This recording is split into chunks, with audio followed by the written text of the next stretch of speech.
Olá, amigos. Sou José Luiz Tarran e é um prazer eu retornar aqui no YouTube para trazer para a gente, para vocês e para mim também é um prazer trazer a Tarrafa Express aqui no ano de 2021.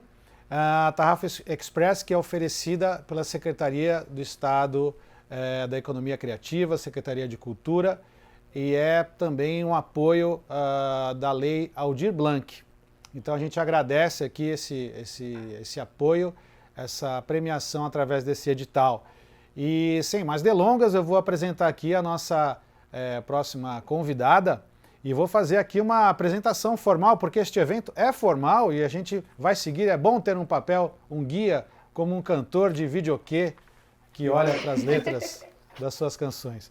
E olha só, prazer receber Cris Ritchie, poeta, escritora, ativista literária e empresária da palavra. Aos 7 anos rabiscava poemas, aos 10 confeccionou seu primeiro livro, aos 14 tornou-se voluntária do Mobral, quero entender mais sobre essa parte, e atleta santista, aos 18 mochileira, aos 21 as mãos adoeceram por causa da paixão pelos livros. Da epígrafe ao colofão, muita história para contar sobre de onde vem e do que são feitos os livros. Agora vou falar da formação da Cris. Bacharel e mestre em literatura pela USP e Universidade de Edimburgo. Diploma em gestão educacional, International House of London. Autora certificada pelo CLIPE e Cooperativa da Invenção via Casa das Rosas. Poeta do maior portal poético do Brasil, o Fazia Poesia. E sócia fundadora da Ritchie & Co., co-criadora do livro que marca, que eu estou curioso também, ela vai falar mais para a gente sobre essa iniciativa. Artista cadastrada de Santos, cidade dos antepassados maternos Vicente de Carvalho e Maria José Aranha de Rezende. Caramba, com essa apresentação eu já tenho todo o roteiro aqui, não preciso de mais nada. Começa então, Cris Ritchie, boa noite, bom dia, boa tarde, isso aqui é digital, a gente vai a qualquer horário. Me fala da sua linhagem, Vicente de Carvalho e Maria José Aranha de Rezende, e bem-vinda à Tarrafa Express. Boa noite, Tarran, tudo bem? Boa noite, pessoal. Obrigada pelo convite, estou muito feliz de estar aqui com vocês. Nasci nessa família do lado materno, né? Descendente de Vicente de Carvalho, que a gente chama de tio Vicente, né? Maior intimidade. Ele era tio da minha bisavó, que morou no Palacete Aranha, né, ou a Casa das Palmeiras, como era chamada. Foi um cartão postal de Santos que, infelizmente, foi demolido, acho que na década de 40, 50, mas foi o primeiro palacete da cidade de Santos, então, que foi construído pelo meu tataravô, que era cunhado do Vicente de Carvalho. Em algum momento, o Vicente de Carvalho morou lá também. Porque eu lembro sempre da minha avó, que era sobrinha neta dele, né, contando as histórias do tio Vicente, falando do tio Vicente. E assim também a minha tia-avó, Zezinha, Maria José Aranha de Rezende. Hoje estão os dois lá no Jardim da Praia, lá no Canal 3, dividindo o jardim, cada um com a sua homenagem, né? Tem lá a estátua do Vicente de Carvalho, de costas para o mar, infelizmente. Acho que ele não gostaria muito disso. E também a tia Zezinha, que eu chamava de Nenéia, né? Para os sobrinhos netos, o nome dela era Nenéia, não era Zezinha, como ela era conhecida. Eu também ouvia falar sempre como Zezinha. E também aí temos mais para cá a queridíssima Maria Valéria Rezende, né? Como Sim, ela é muito querida, me apoia muito, acho que também fica feliz de ver essa continuidade da literatura na família, né? Não só a paixão pelos livros, que isso quase todo mundo na família tem, mas também pela escrita, né? E me fala uma coisa, eu imagino, bom, você tem uma atmosfera literária na linhagem, né? Isso para você vem com naturalidade ou você tem que trabalhar uma pressão, uma autocrítica já antes de escrever? Como é que é você ter uma linhagem tão reconhecida. Quando Assim. a gente é criança, não pensa nisso, né? Como eu escrevo desde criança, antes de escrever, eu me lembro que eu estava sempre pensando nas palavras, né? As palavras que eu não entendia, que eu escutava os adultos falando, eu falei, mas o que quer dizer isso, né? Que criança está sempre atento, né? Não adianta achar que por a televisão alto ou ir para outra sala achar que as crianças não vão ouvir, as crianças estão ouvindo sim, estão pensando, principalmente nas coisas que elas ouvem e não entendem. Então eu já prestava muita atenção nessas palavras que eu não entendia e depois tentava descobrir o que queriam dizer, e às vezes aquilo não fazia o menor sentido, né? Aquelas palavras não faziam sentido. E aí ficava criando também histórias, né, com personagens, e até chegou um momento que eu comecei a colocar isso no papel, depois que eu comecei a escrever. Mas eu acho que, mesmo antes de saber escrever, já existia, assim, esse interesse pela linguagem e pela forma como as pessoas se comunicam, né, o peso da palavra, o tom que é usado nas conversas, né, os silêncios, né, as pausas, é, sempre isso. E eu muitas vezes perguntava, né, diretamente para quem tinha dito aquela palavra ou aquela expressão, e às vezes, muitas vezes ficava sem resposta, né?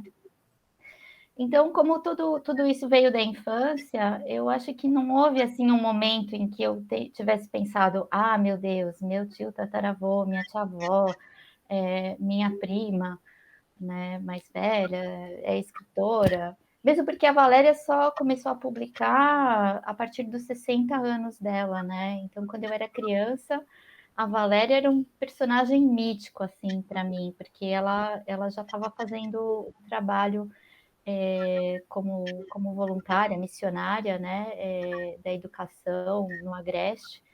E às vezes ela vinha visitar, principalmente nas festas, né, e de Natal, fim de ano. Então eu encontrava a Valéria nessas situações e assim, então a Valéria para mim era uma figura mítica que surgia assim às vezes, né, nas festas. Então para mim nunca houve esse peso do passado, dos antepassados, né? Quando a gente traz as coisas da infância, elas continuam com naturalidade, né? Meio como andar de bicicleta, pelo menos foi para mim. E você me citou em alguns momentos o ouvir as histórias, né? Sim. Essa tradição oral também vamos dizer assim, que te embalou muito, não é? Porque uma família literária também é boa, além de ler, ela gosta de contar as histórias, né? E elas, pelo jeito, ficaram marcadas para você também. Sim, ficavam, mas essas histórias que eu ouvia não eram histórias para mim, eram histórias que eu ouvia porque eu estava sempre, sempre espionando os adultos, sempre atrás de algum mistério para resolver, sabe? Eu via coisa que eu não devia, ou que não era para mim, né? Então essas histórias não são exatamente as histórias que se conta, né, ao redor do fogo ou na mesa de jantar, né? Então eram coisas assim mais de mistério mesmo para mim. E daí que surgiu a questão do que virou o Glasgow Green, né? Que era essa história do meu tio, quer dizer, que seria meu tio, né? Porque é do Glasgow Green, que ele morreu criança, ele morreu aos 5 anos. Então eu Ah, conhecia esse fato, né? Que esse tio, irmão do meu pai, tinha morrido aos 5 anos de idade, envenenado. Mas não se falava sobre isso, ou era mesmo um tabu, né? Mesmo fazer menção a esse fato. E, e foi num dia das mães. Eu era, sei lá, acho que eu tinha uns 8 anos por aí. A gente visitava a minha avó, mãe do meu pai e desse menino que tinha morrido. A gente visitava meio assim como quem não queria nada, porque minha mãe sempre foi muito diplomática nesse sentido, né? Muito cuidadosa. Então, ao mesmo tempo que ela queria fazer um agrado para minha avó no Dia das Mães, ela não queria interferir porque era um dia muito triste para minha avó e ela queria ficar sozinha, né? Não queria comemorar nada. Então a minha mãe inventava de ir lá com a gente, né? Os 4 filhos na época, né? Minha irmã mais nova não tinha nascido.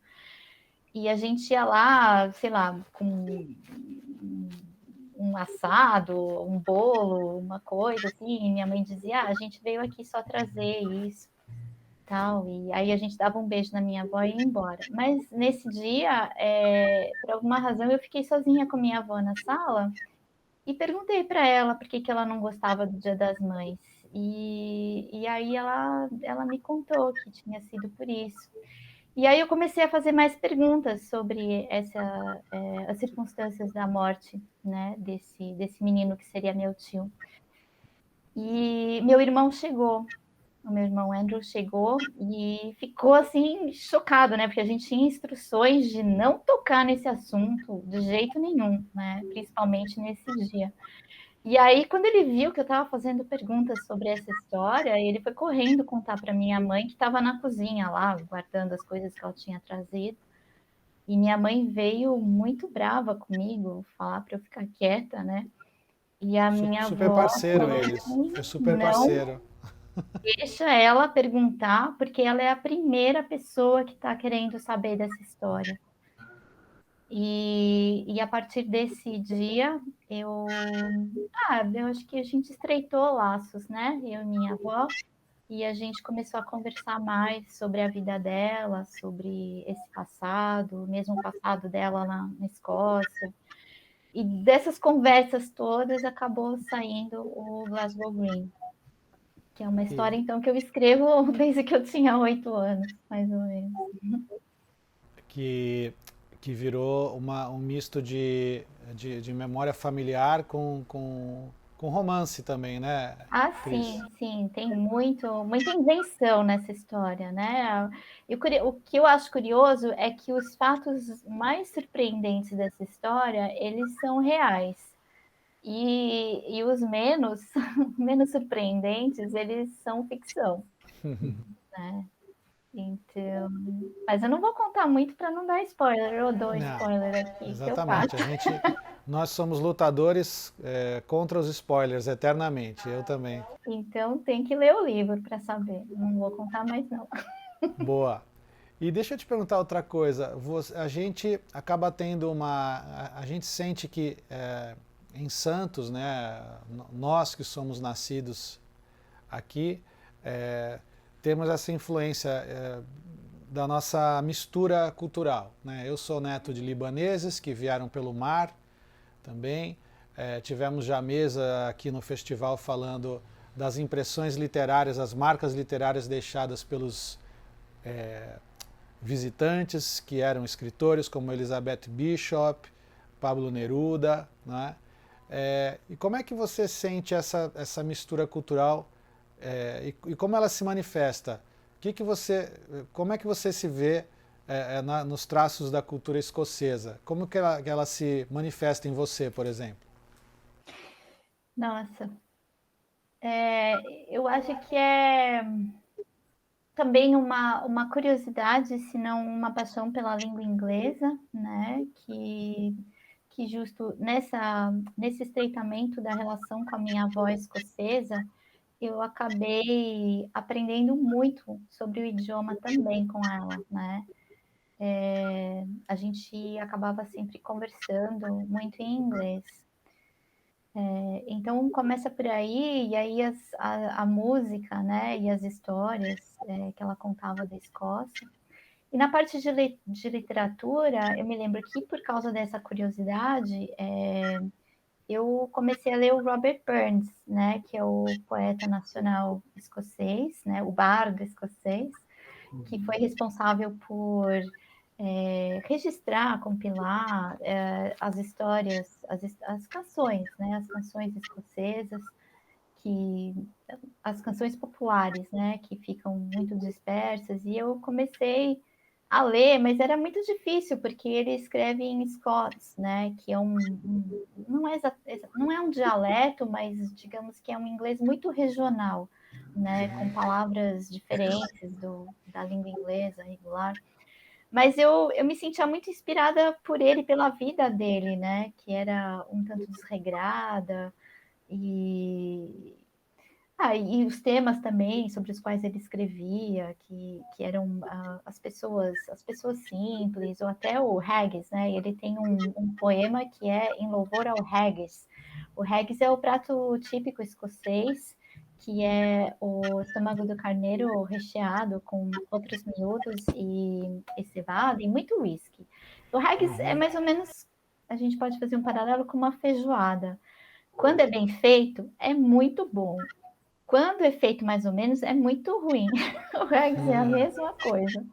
E a aparência também, né? A aparência pode ser meio estranha, principalmente para quem nunca viu, porque ele é uma bola cinzenta, né?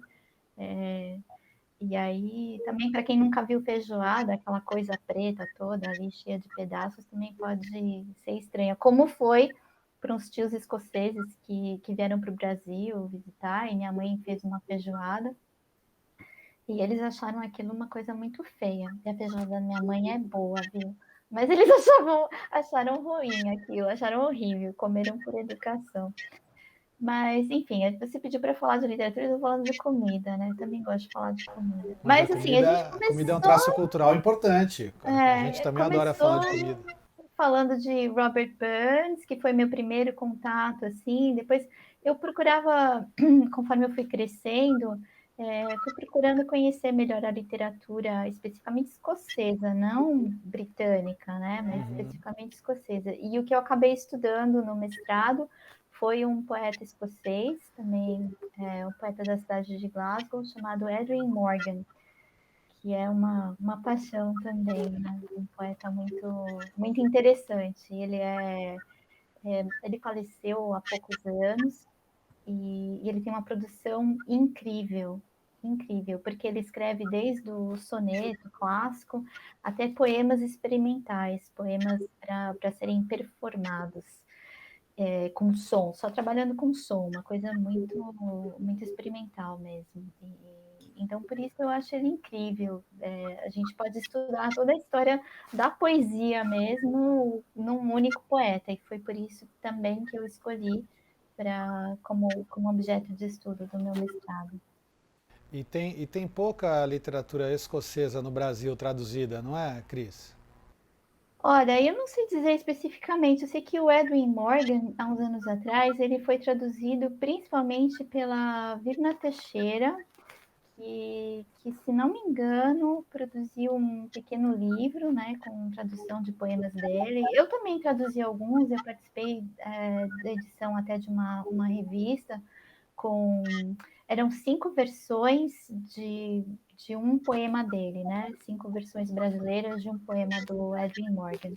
Mas eram revistas bastante especializadas, né? Então acho que isso nunca chegou a ser uma literatura assim mais veiculada, como outros poetas mais conhecidos.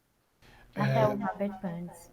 Certo. E falando, qual seria o maior best-seller da Escócia, o Arrasa Quarteirão lá?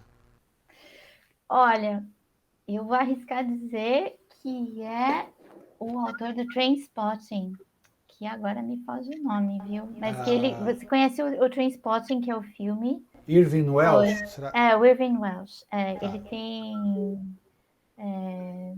Ele tem essa produção muito interessante, muito inusitada, que já virou 2 filmes. Um é o Trainspotting, que teve continuação também. Cova Rasa? A Cova Rasa do Irving Welsh, não tenho certeza. Não Acho que eu saberia. lembro da capa do livro da editora Rocco, assim, que acho que tinha uns 2 títulos. Eu conheço a história, mas eu de cabeça não tenho certeza se é dele também. Eu sei que ele escreveu um outro livro que, até onde eu sei, não foi traduzido para português, que é The Marable Stork Nightmares, que seria alguma coisa como o pesadelo das cegonhas Marabou. Que é um livro muito estranho, é uma história que é muito boa e chega no final, nossa, você toma um susto, assim. Eu gostei de ler, mas fiquei, na época em que eu li, né, é um livro que te tira o chão, assim, sabe? Você fica, mas que? Ele é forte, né? Impactante, Muito, assim, né? muito. Interessante saber que tem muito que ser descoberto pelo leitor brasileiro, não é? dessa mistura. Muita coisa que eu traduzi também, muita coisa. Falando novamente, voltando para as curiosidades dos descendentes aqui dos escritores, foi curioso que recentemente veio, eu acho que eu até comentei com você quando a gente conversou nos dias, há poucos dias, que veio Ana Carolina de Carvalho, que é bisneta do Vicente Carvalho, com o Léo Lama, filho do Plínio Marcos, aqui na Realejo, em busca de literatura. Eu fiquei pensando, literatura do Vicente de Carvalho, mas também literatura relacionada, histórica a Santos, né?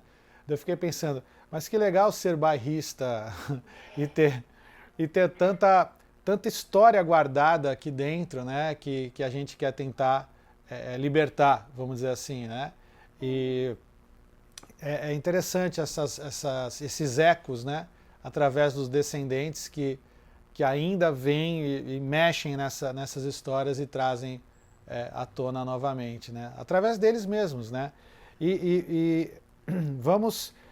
eu acho que um dos aspectos interessantes das nossas conversas aqui é também de estimular leitores que queiram também mergulhar ou tenham a ambição de escrever, né?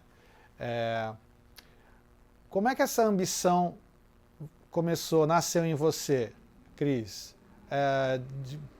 Como é que foi esse momento aí dessa ambição?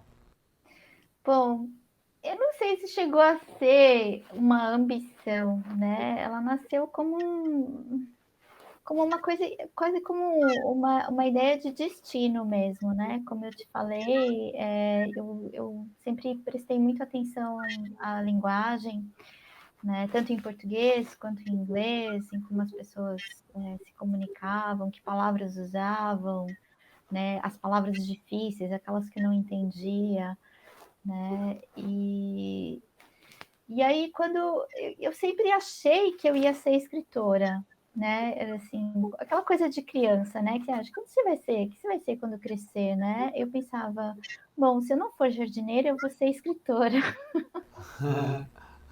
Porque eu cresci Jardineira, você pensava em ser jardineira? numa casa que tinha um jardim muito grande. Eu gostava muito do nosso jardineiro, que ia lá 2 vezes por semana, né? E era um personagem, ele por si só era um personagem. Tem um poema que eu escrevi em que ele tá lá conversando com a gente, né? Ele era um português de Trás-os-Montes, então era difícil entender o que ele falava. Era um homem rude, mas muito gentil. E eu achava ele uma pessoa muito curiosa, né? Desde do físico, né? Ele sempre chegava assim vestindo camisa branca, né? Calça de tergal, né? E trazia uma sacola enorme, onde ele trazia a foice, né? A foice, os apetrechos todos, que eram coisas muito curiosas, né? Se a gente pensar hoje, né? Ele andava com uma foice num saco e tesourões, assim.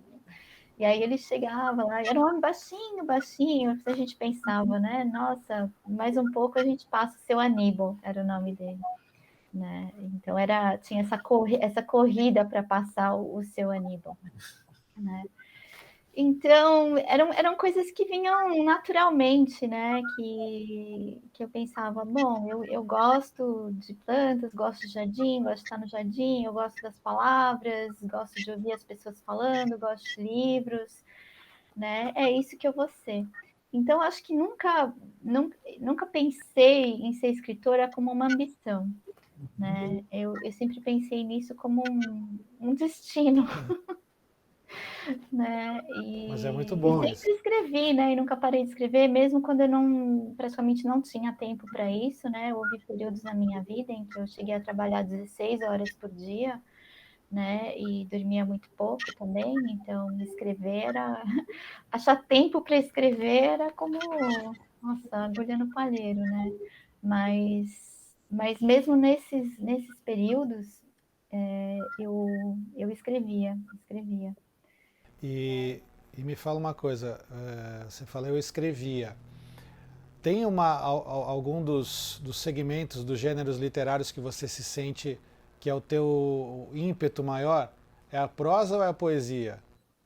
Eu acho que é a poesia, porque a poesia é o lugar da liberdade maior, né? E ela cabe em qualquer lugar também, né? Então, a poesia é né? E é com a poesia que eu acho que a gente se apropria do mundo, né? Mais profundamente, porque a poesia permite qualquer olhar, ela permite qualquer objeto, qualquer sentimento, qualquer emoção, qualquer coisa que você queira dizer, né? E como diz o Roland Barthes, para mim, né, como escritora, a poesia não precisa de justificativa, né? Ele diz o texto não precisa, mas eu acho que o texto de ficção, literatura de ficção, você tem que ter uma estrutura, né? Você tem que seguir uma estrutura. Você não pode, né, brincar demais com as palavras, né? E com a poesia a gente pode,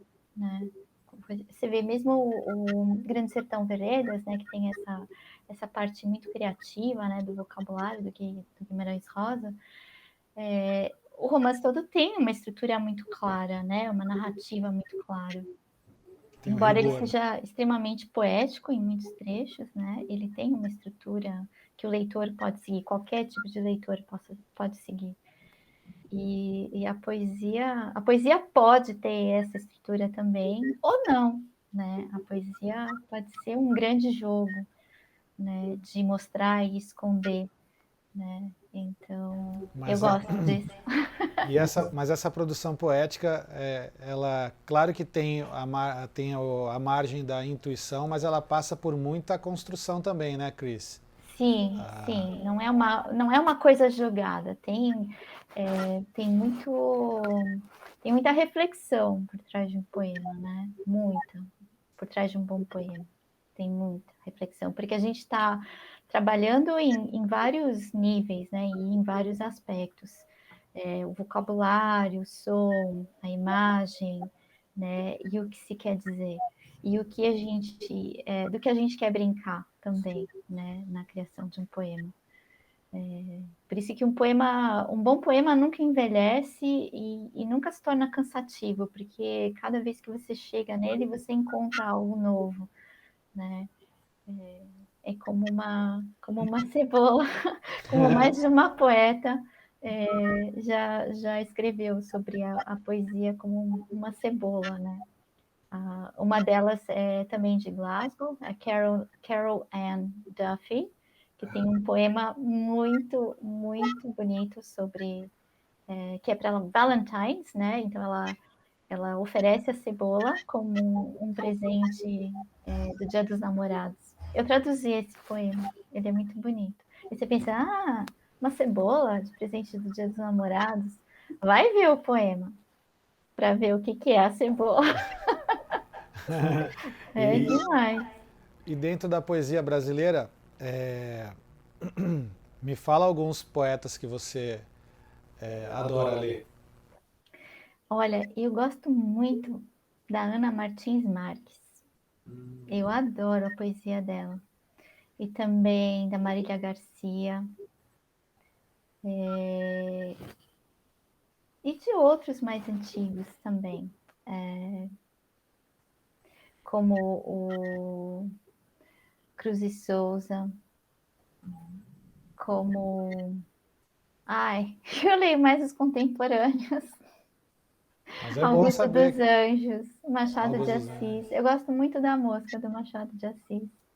A que é, Mosca Azul, que é né? menos conhecida a obra poética do Machado, É né? menos conhecida, mas ele tem esse poema que eu acho genial, que é A Mosca Azul. Ah, e você também produziu recentemente, aqui, com o apoio de um fundo cultural municipal, esta obra de poemas, poesias, Corpo, Ilha, Mente, Mar, né, Uhum. Cris? Já que você falou dos poetas que você adora ler, lê pra gente algo desse teu livro, pra gente ouvir a dona da palavra. Tá bom. Ó, para tu não ver que a estante não é falsa, a estante de livros são livros Ah, verdadeiros, reais. Eu vou pegar aqui, ó. Tá aqui. pensei que fosse Vamos ver. digital. Não. né? Um pouquinho, né?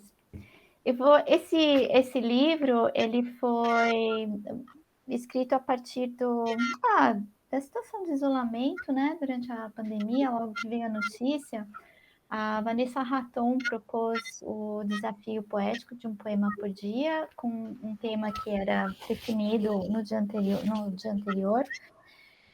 E eu gostaria de ler esse, cujo tema era perda. E eu dediquei esse poema a quem perdeu alguém amado durante a pandemia. Absoluto. Se eu não souber onde você estará em qualquer lugar que eu queira. A ilha, o sol, o polo, o ar, a luz, o solo. Se eu não ouvir de perto em foto, eu o verei em partes e aos poucos. A haste, o verso, o fio, o corte, a gota, o poço. Se eu não sentir o seu corpo, ele será o que eu como em prato fundo. A massa, o molho, o fogo, o pão, a cauda, o mundo. E sem escolher teimosia, nem humor ou samba-lelê, toda a minha poesia tocará sempre em você. Muito bem.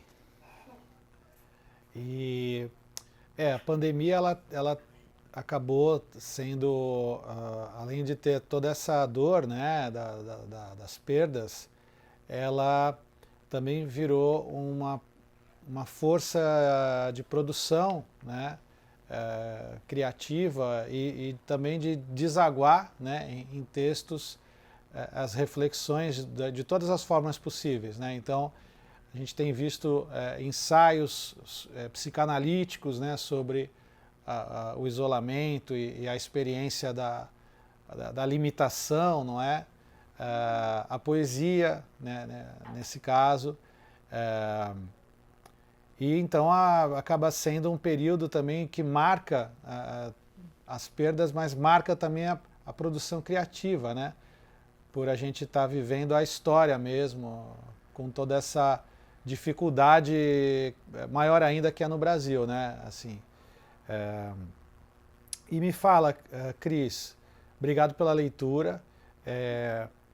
E vamos falar das partes do livro. Acho que as pessoas que olham um livro pronto, assim, já numa livraria com a sua capa, ela não percebe quais são as etapas, né? Eu, em especial, queria saber mais como editor, sempre em busca de mais referências, a função do preparador de originais, por exemplo. Mas vamos falar todas as etapas. Como é que, depois que o cara tem o sono intranquilo e escreve uma obra, quais são os passos seguintes para o escritor? Bom, se é um escritor que não tem uma editora, que não tem uma estrutura por trás dele, né? Digamos, é um escritor estreante, a primeira coisa eu sugiro é uma leitura crítica, né? Porque, vamos dizer, por mais talentoso que um escritor, uma escritora seja, né, se ele não participa, vamos dizer, de meios literários, onde ele possa ter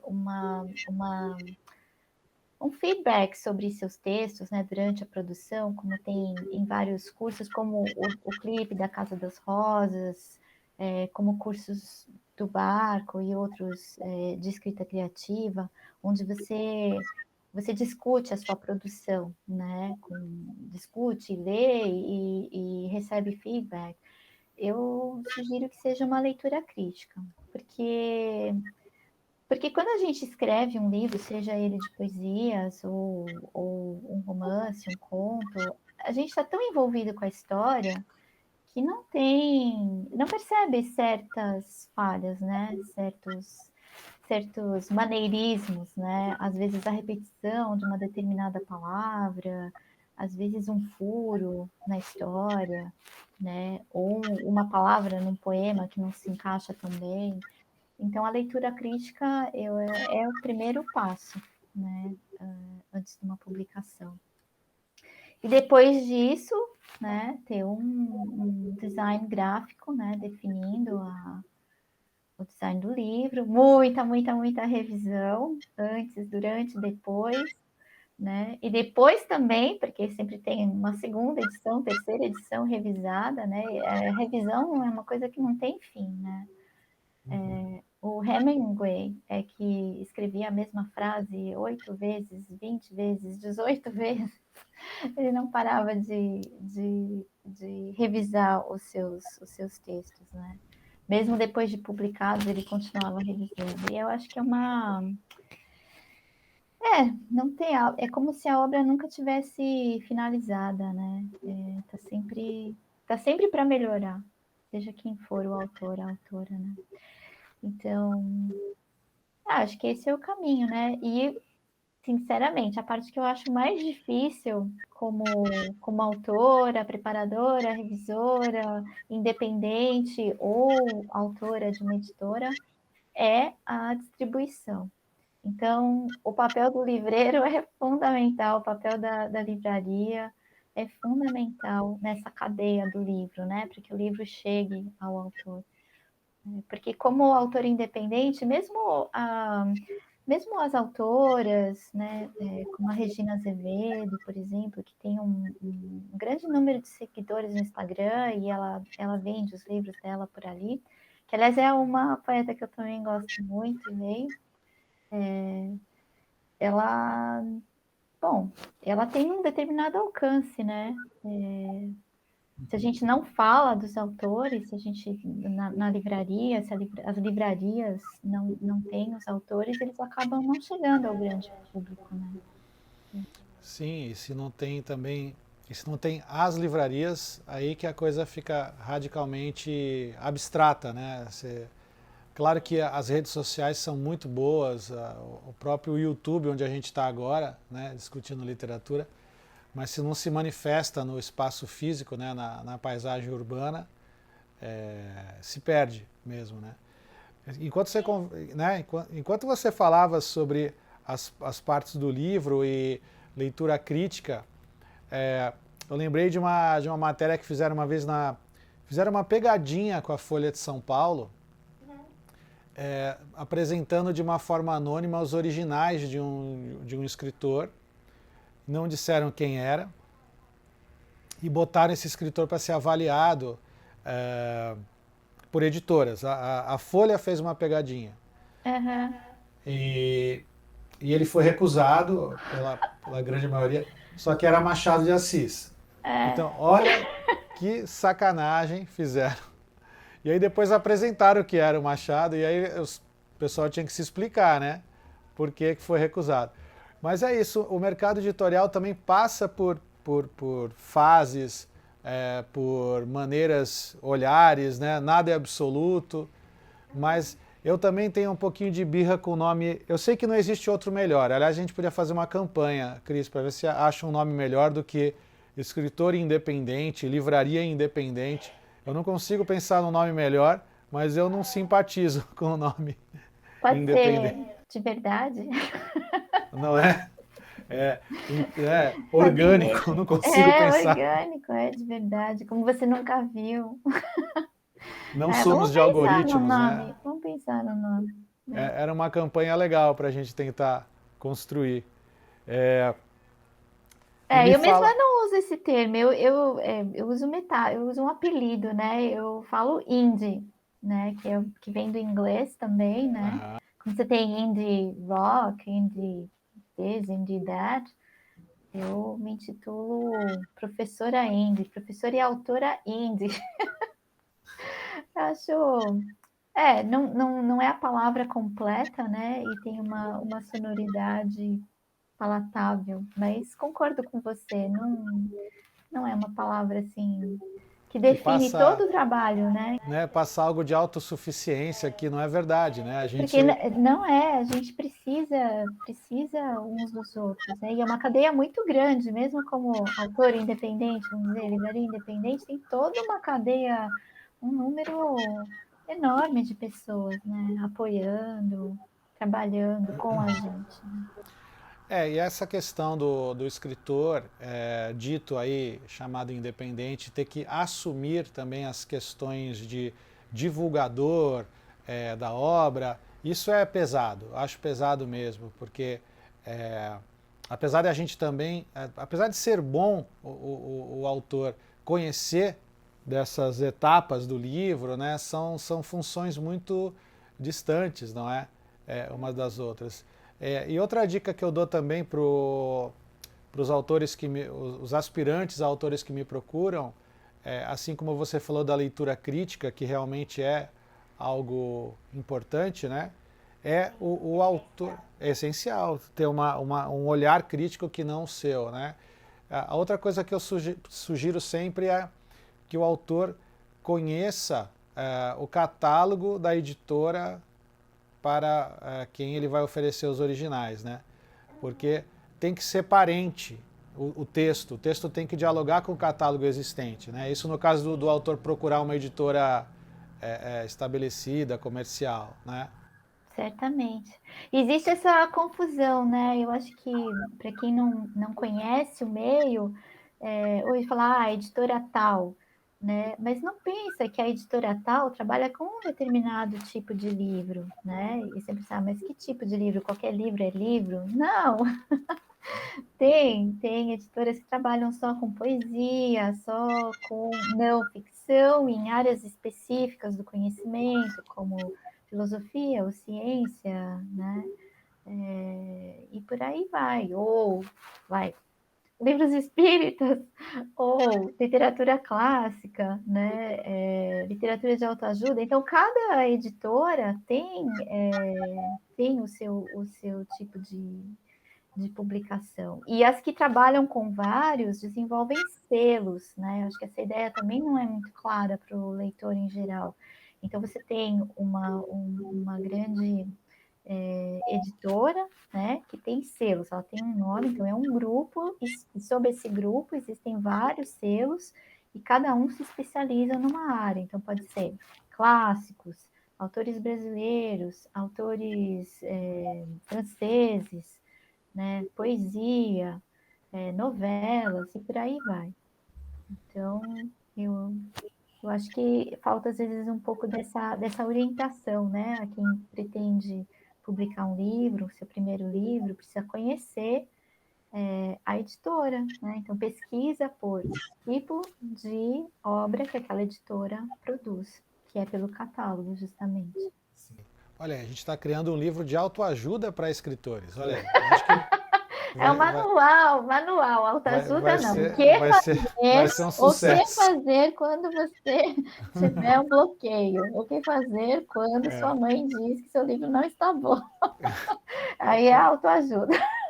Eu lembro de um livro do Agamenon Mendes Pedreira, que era um alter ego assim, de um dos personagens do Cacete e Planeta, um dos humoristas. E o livro dele chamava Ajuda-te a mim mesmo. Era esse o título.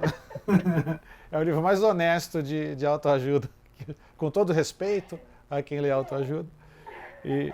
Mas me fala, Cris, já que a gente está falando das etapas do livro, me conta um pouco mais da tua iniciativa Livro que Marca. Me fala o que é isso. Bom, o livro que marca nasceu de uma ideia de fazer mais com a literatura do que produzir o livro, né? Do que levar uma história para um grupo de pessoas, para crianças ou, né, um grupo de leitores. A gente decidiu criar o livro que marca, né?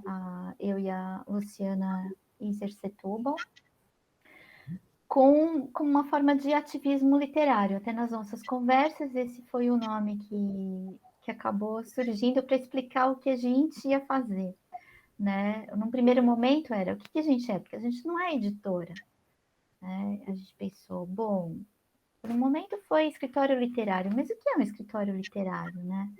E aí, nessas conversas, a gente chegou a esse ponto mais definitivo, que é, não, a gente é ativista literário, porque a gente quer fazer um livro, né, de literatura infantil, para ser levado para uma escola pública e, a partir daí, trabalhar com oficinas com os professores e as famílias das crianças, né, daquela faixa etária, que é... A gente está começando com esse projeto, que é para crianças que estão iniciando no ensino fundamental, né, então mais ou menos entre 7, 8 anos, 6 a 7 anos, mais ou menos, 7, 8 anos, e trabalhar em 3 frentes, que é a leitura na infância, mas essa infância que tem dificuldades de comprar um livro, né, ou que estuda numa escola que muitas vezes não tem uma boa biblioteca, a autoria feminina na ilustração e no texto, e o combate à desinformação, né, que é até uma ideia que está alinhada com uma campanha da Unesco,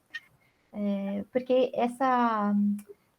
esse período, né, de volta à Idade das Trevas, né, não é um problema do Brasil, é um fenômeno mundial, né, em que a gente vê o avanço da extrema-direita no poder, como acabou de acontecer agora no Afeganistão, né, nossa, notícia chocante, as pessoas tentando sair do país com essa tomada do poder pelo Talibã, né, arruinando a vida de milhares, se não milhões de pessoas, né, principalmente mulheres.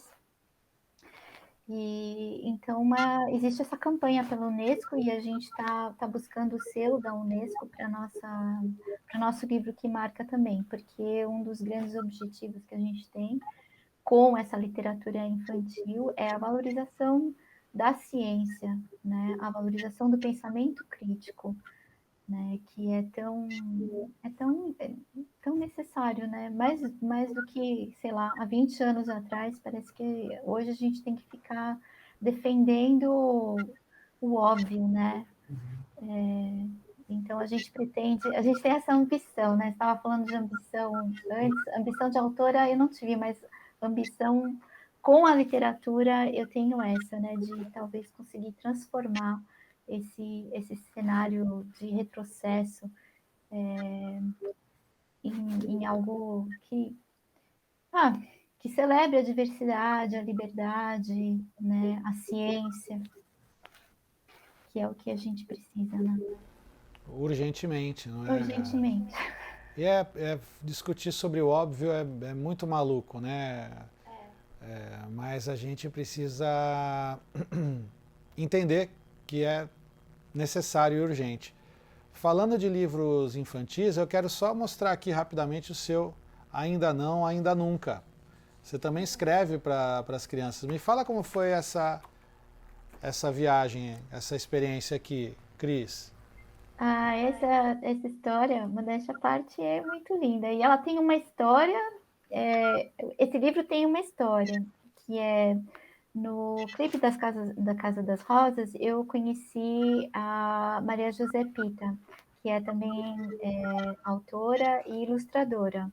Ela é uruguaia e ela já faz o quê? Uns 4, 5 anos e ela voltou para o Uruguai. Mas na época a gente se deu muito bem, inclusive viajou juntas, somos muito amigas até hoje, né? E aí ela propôs para mim, Cris, vamos participar desse prêmio de Santiago de Compostela para livro infantil ilustrado? Eu falei assim, vamos, né? E aí então eu escrevi um livro, uma história, desculpa, eu escrevi uma história para ela ilustrar. E nessa época a gente já era muito, muito amiga, muito próxima, já tinha viajado junto e tudo, né? E então eu conhecia o trabalho dela como ilustradora, conhecia a maneira dela pensar e as coisas. Então eu escrevi essa história já com todas, assim, colocando a bola ali para chutar para o gol, né? E de fato, quando ela veio com as ilustrações, tinha nada que dizer, não, mas mexe aqui, muda ali, isso aqui não encaixa tão bem. Não, foi perfeito esse casamento, perfeito. E de primeira a gente já concordou com o texto e imagem e mandamos, né? Produzimos o livro porque esse prêmio de Compostela pedia que a gente mandasse, né? Além de texto e ilustrações, que mandasse já o formato do livro como projeto gráfico e tudo. E a Majô também fez isso. E a gente mandou tudo lá para Santiago. Só que o sistema espanhol, acho que não é só o espanhol, mas eles têm um sistema de segurança que tira randomicamente, né? Escolhe pacotes, né? O nosso pacote visivelmente era papel, o livro, né? Era um retângulo, um envelope retangular que chegou lá. Mas foi removido, né, do envio direto. E aí, quando acontece isso, o destinatário tem que ir lá retirar o livro, pagar uma taxa X e retirar o livro. E é claro que se você está mandando material para um prêmio em Compostela, não ia ninguém sair lá de Compostela para ir retirar um material em Madrid, né? E ainda pagar uma taxa para pegar o material de um participante de um prêmio, né? Aí acabou que ficou lá. A gente até, por coincidência, a Maju tinha uma prima que estava passando férias em Madrid, e essa prima dela foi lá tentar resgatar o livro, pagar a tal da taxa, mas não teve jeito, tinha que ser o destinatário. E nessas ficou lá o material parado 3 meses e foi devolvido. E quando foi devolvido, eu falei para ela, poxa vida, mas é um livro tão lindo, tinha que mandar com capa dura e tudo, né? A gente gastou uma fortuna para mandar esses 2 exemplares com capa dura, né? As páginas são todas coloridas, né? Então a impressão, né? Saiu muito caro, porque a gente fez só 2, né? Então Imagino. sai muito caro. Aí eu falei, poxa, mas e a gente não vai fazer nada com esse livro agora? Aí eu comecei a procurar uma editora. E em 1 ano e meio eu consegui uma editora, que foi a Quase 8 do Rio de Janeiro, que justamente aposta em livros fora assim do padrão, porque o Ainda Não, Ainda Nunca é um livro muito poético, então não é aquela historinha para criança que tem personagens fantásticos, né? Aquela coisa do mundo, da fantasia. Não, é um livro muito poético que trabalha com a realidade, mas do ponto de vista da criança, né? No pensar da criança. Tanto que teve uma pequena leitora, né? Que eu fiquei sabendo porque conheço a avó dela, né? E a avó dessa menininha, que na época tinha 7 anos, disse para a avó: puxa, vovó, esse é um livro que podia acontecer na minha cabeça. Ah, que ótimo. Então até essa avó perguntou: esse livro tem influência do James Joyce, do Ulisses, do James Joyce? Eu falei, olha, talvez tenha, né? Porque são algumas horas no dia dessa menina, né? Dessa personagem, Marina. E é então uma história que podia acontecer na cabeça de qualquer criança, né? E deixar fluir a história, né? Sim, e não por isso nem por isso deixar de ser fantástica, né? Porque a cabeça da criança de 6, 7 anos, 5, qualquer criança, né? É uma cabeça fantástica, cheia de ideias fantásticas, né? Então a gente não precisa inventar tanto, além do próprio pensamento infantil, que já é uma coisa incrível per se, né? Sim. É importante você falar da ilustração como algo autoral também, né? Há um protagonismo nos livros, nos bons livros infantis, há um protagonismo de ambas as ações, né? Texto e imagem, né? Então é importante esse entrosamento. E, Cris, a gente está chegando ao fim do nosso papo, que, putz, adorei, muito legal. E eu tenho uma pergunta final, que é uma pergunta desafio Tá bom. para todos os convidados e convidadas da Tarrafa. Ok. E eu sei que você produziu um livro durante esse período, mas eu vou pedir agora para você pensar em outro título, um título de um livro que você tenha escrito, que se você escrevesse durante a pandemia, qual seria o título desse livro? Um outro livro que eu teria É, escrito na pandemia? pensa agora, de bate pronto, assim. Tá bom. Engraçado você estar falando disso, porque hoje mesmo eu estava pensando em qual será o título do próximo livro, né? Estava fazendo um estudo aqui. Vale para ser Você podia isso? até Pode ler. falar do estudo Você de podia até hoje? ler.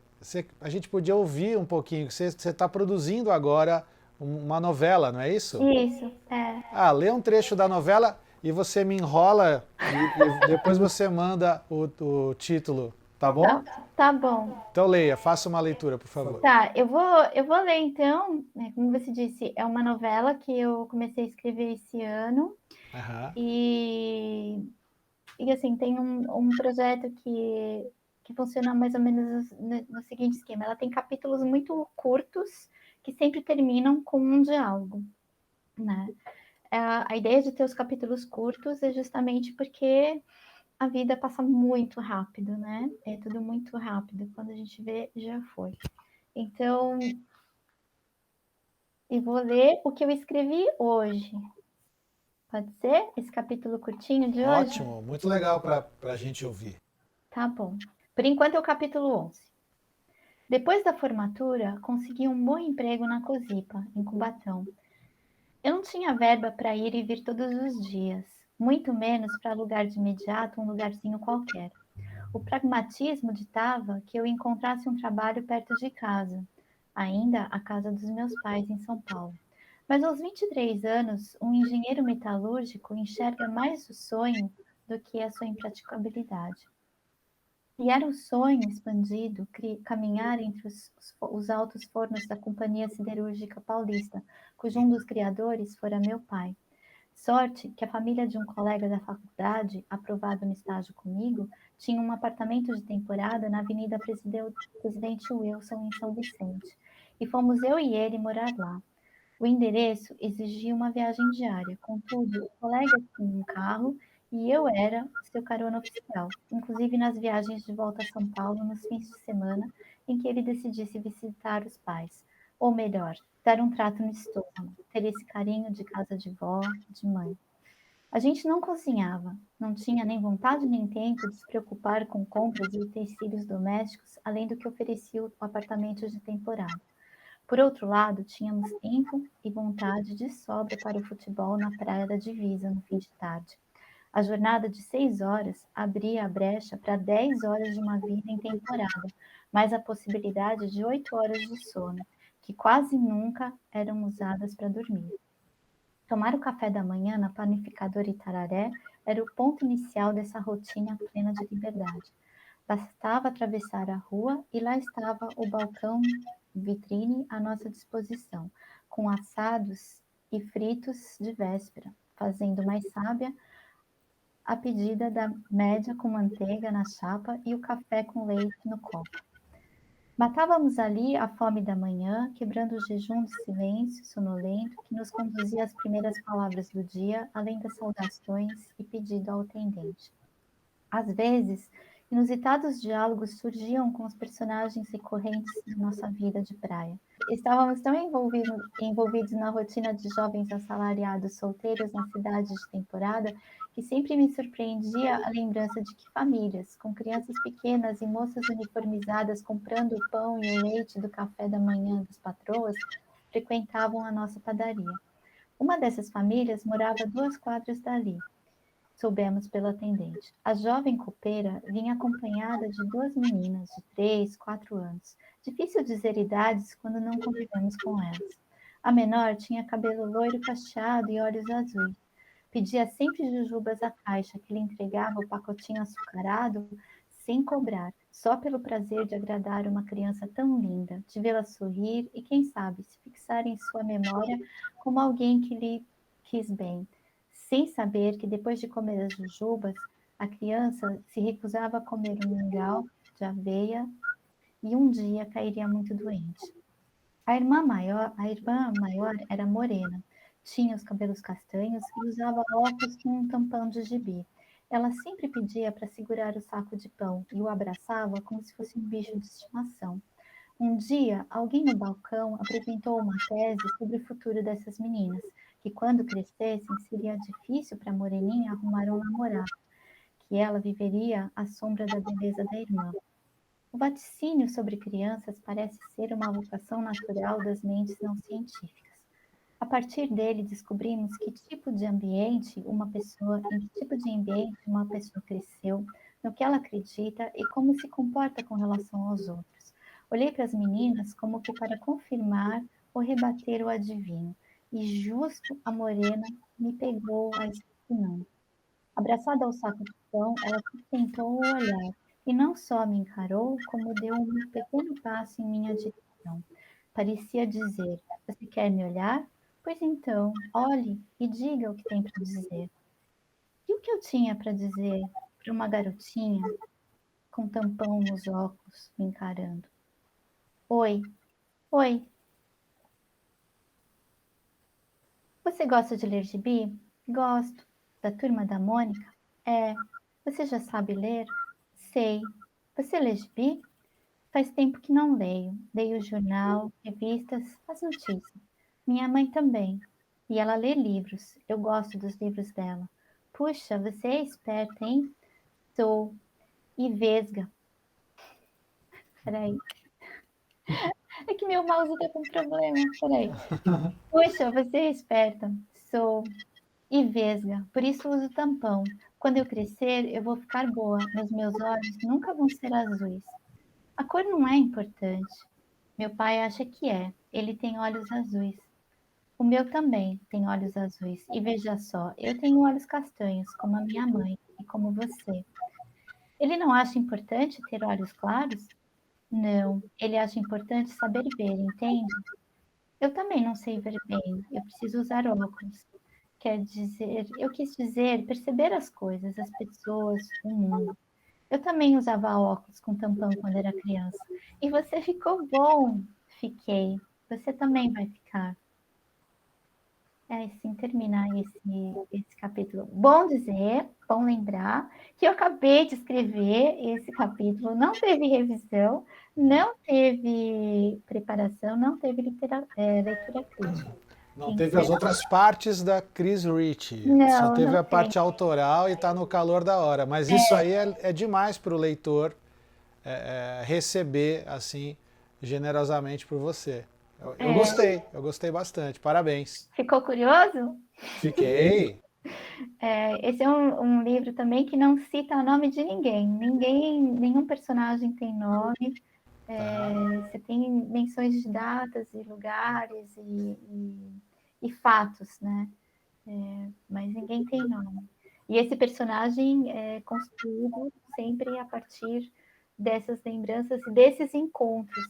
E o leitor fica sabendo muito sobre quem ele é, sempre por esses pequenos diálogos no fim de cada capítulo, né? E você falou de título, né, para o Sim. desafio. Então, eu estava pensando em alguma coisa como a razão áurea, em razão áurea, divididos pela razão áurea, alguma coisa assim. Que tem toda Divididos.